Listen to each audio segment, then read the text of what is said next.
Here's an intelligent question. I made a comment called unnecessary sequel to stop breeding baldness. Mr. Carl 27 asked this simple question, quote, does your wife's family have hair loss? End quote. Here's what's interesting about that question.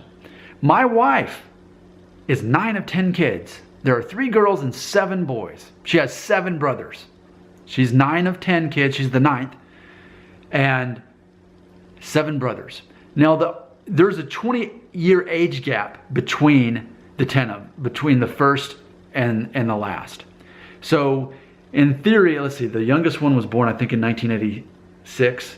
The oldest one had been born in 1966, something like that. So, between the one who's, 52 and the one who's now 32, none of her brothers are bald. I mean, even the oldest one, I don't know if he's even Norwood 3. And I look back on pictures of my wife's father, who passed away shortly after we got married nearly a decade ago. And I don't even think he was Norwood 3. There are some brothers who have some noticeable diffuse thinning, but none of them have a hairline worse than mine. So basically Norwood 2.5 is the worst it gets, and some of them have diffuse thinning. So it's interesting, and I guess the ultimate point of this question is, because with my son, how's his hair situation going to be? I think it's going to be very similar to mine. I've looked at his hairline at age 1, which is a projection of him at age 35, and it pretty much was like mine was when I was 35.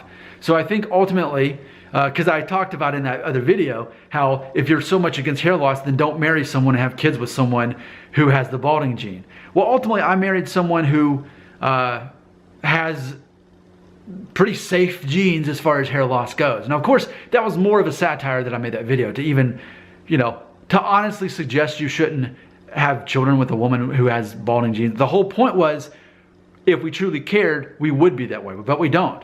When you fall in love and you know that you want to spend the rest of your life with someone and have a family with them, you could care less about there being hair loss genes in their DNA or whatever. So, but to answer this question, out of all the men, of all the brothers and my wife's father, and I've been to so many of their family reunions and met so many of their men, I cannot think of one single bald man out of any of them. Even the ones who are in their 50s and late 40s and early 40s. I mean, there's one in each age group for 20 years there.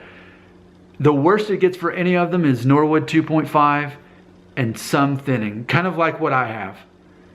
That's as worst. That's as bad as it gets. So I happen to marry someone who basically has similar genes as I do as far as passing on that gene.